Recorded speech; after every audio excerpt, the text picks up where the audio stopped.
সুনামগঞ্জের আজকের খবর জানাতে আমাদের সাথে যুক্ত হচ্ছেন সহকর্মী শহীদ নূর আহমেদ। শহীদ নূর, নদ নদীর পানি আজ কি অবস্থায় আছে এবং কোন কোন এলাকার অবস্থা বেশি খারাপ? সেখানে পানি উন্নয়ন বোর্ড বা প্রশাসন থেকে কি কোনো উদ্যোগ নেওয়া হয়েছে কিনা?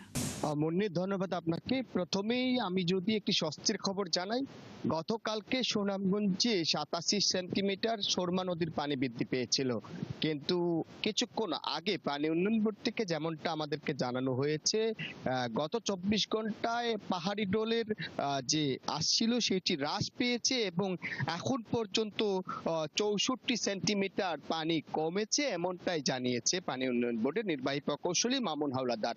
আমি যদি আপনাকে জানানোর চেষ্টা করি, এই নদী এখনো পর্যন্ত পাহাড়ি যে ঢল সেটি প্রবল গতিতে নামছে ভাটির দিকে। এর ফলে যে নিম্নাঞ্চল বা নদী তীরবর্তী এলাকায় পানির চাপ সৃষ্টি হয়েছে। যেমনটা আমরা গতকালকে সারাদিন দেখেছি, সুনামগঞ্জের যে সীমান্তবর্তী এলাকা, বিশেষ করে চারাগাঁও, বরচরা, এইসব এলাকায় পাহাড়ি ঢলে আক্রান্ত হয়েছিল ঘরবাড়ি, এবং সুনামগঞ্জের যে তাহেরপুর এবং আনোয়ারপুর সড়ক সেটি ডুবে গিয়েছিল। এখনো পর্যন্ত তাহেরপুরের পানি একটি উন্নত দিকে গেছে এবং পানি সরে যাওয়ার কারণে নদীর যে চাপ সৃষ্টি হয়েছিল সেটি থেকে আসলে মানুষ একটু সহনশীল অবস্থায় রয়েছেন। আমি যদি বলি যে আনোয়ারপুর সড়কের পানি নামার কারণে সড়ক যোগাযোগ এখন কিছুটা চালু হয়েছে, তবে আজকে সকালে বৃষ্টিপাত হয়নি।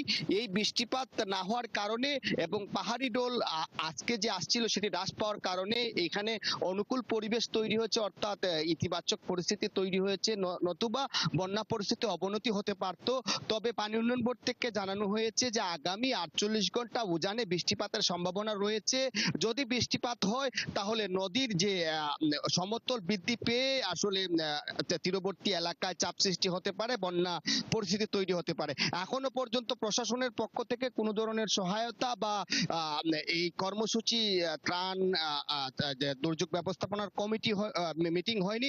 তবে হয়তো প্রশাসনের পক্ষ থেকে আজকে কোনো একটি বিবৃতি আমরা আশা করব বা এটি জানানো হবে, এমনটাই আসলে জেলা প্রশাসন থেকে জানানো হয়েছে। তো এখন শহীদ নূর আহমেদ, আপনি আছেন, খবর রাখতে থাকুন, আমাদের সঙ্গেই থাকবেন। সুনামগঞ্জের ঢলের পানির আজকের অবস্থা নিয়ে কথা বলতে শহীদ নূর আহমেদ যুক্ত ছিলেন।